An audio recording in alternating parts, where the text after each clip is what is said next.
ہم نہ کھاؤ اس کا جو تمہارے ہاتھ میں نہیں ہے، وَلَا تَفْرَحُوا بِمَا آتَاكُمْ، اس پر خوش نہ ہو جو تمہیں ملا ہے۔ یعنی کبھی ایسا ہوتا ہے کہ تمہیں اللہ تعالیٰ دے کے آزماتا ہے اور اس نے پہلے لکھ دیا ہوا ہے تمہارے لیے، تو جب تم اس بات پہ یقین رکھ لو گے کہ تمہارا مقسوم تمہیں ملے گا، تو جو نہیں ملے گا اس پہ تم دکھی نہیں ہوگے کہ میری قسمت میں تھا ہی نہیں، اور جو تمہیں ملا ہے اس پہ تم غرور اور تکبر میں نہیں آؤ گے، اس لیے کہ تم کہو گے یہ میرے مالک نے لکھا ہے، ورنہ تم کہو گے یہ میری تگ و تاز کا نتیجہ ہے، یہ میں نے محنت اتنی کی اس کا نتیجے میں یہ ملا۔ اللہ فرماتا ہے یہ سب اس نے لکھ رکھا ہے تمہارے لیے، اس لیے تمہیں ملے تو تکبر میں نہ آنا، تمہیں نہ ملے تو تم تعصف میں نہ چلے جانا، اس لیے اس نے سارے فیصلے پہلے کر دیے اور تمہیں بتا دیا ہے کہ تمہارے لیے جو مقسوم ہے وہ تمہیں اللہ نے عطا کر دیا ہوا ہے، نہیں ملنا ہے تو تم الٹی چھلانگے بھی لگا لو تو وہ نہیں ملے گا۔ تقدیر پر ایمان لانے کے لیے اس لیے زور دیا گیا ہے، اور ہمیں اپنی اولادوں کو، اپنی نسلوں کو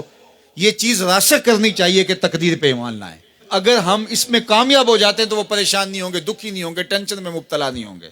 میں اپنی بات آپ کو 100 مرتبہ بتا چکا ہوں کہ میرے والد نے اس حوالے سے مجھے اتنا زور دیا، اتنی دفعہ کہا کہ اللہ نے تو جو کتوں کا لکھا ہے اس کو بھی ملتا ہے، تم تو پھر انسان ہو، اور جو قسمت میں لکھا ہے وہ مل کے رہے گا۔ اللہ اکبر۔ ہاں، ہمیں محنت کرنے کا کہا گیا، ہمیں تگ و تاز کرنے کا کہا، جد و جہد کا کہا گیا۔ شیخ سعدی فرماتے ہیں کہ ایک بندہ جا رہا تھا تو اس نے دیکھا کہ ایک شیر شکار کر رہا ہے، تو وہ ایک سمت ہو کے بیٹھ گیا۔ ایک لومڑی تھی جس کے پاؤں بھی نہیں تھے، ہاتھ بھی نہیں تھے، تو دل میں سوچا کہ مالک تو اس کو کیسے رزق دیتا ہوگا۔ تو شیر آیا، اس نے شکار کیا اور اچھا اچھا کھا لیا اور پس خوردہ چھوڑ کے چلا گیا۔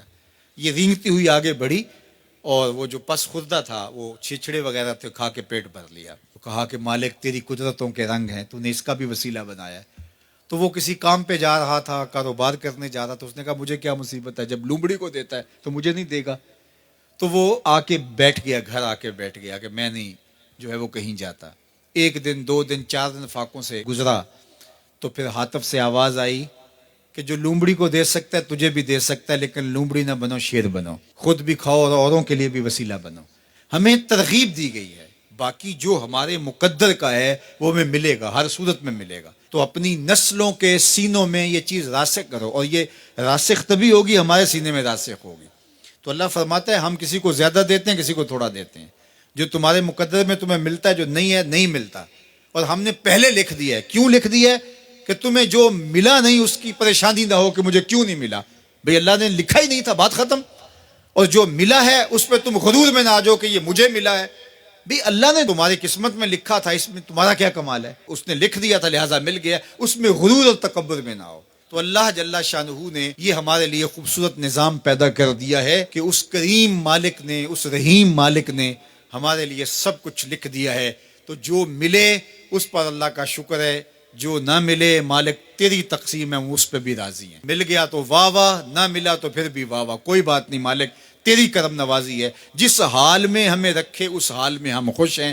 یہ اگر میرا اور آپ کا مزاج بن جاتا ہے تو زندگی سوکھی ہو جاتی ہے، تقدیر پر ایمان لانے کے ساتھ وہ انسان آسودہ ہو جاتا ہے۔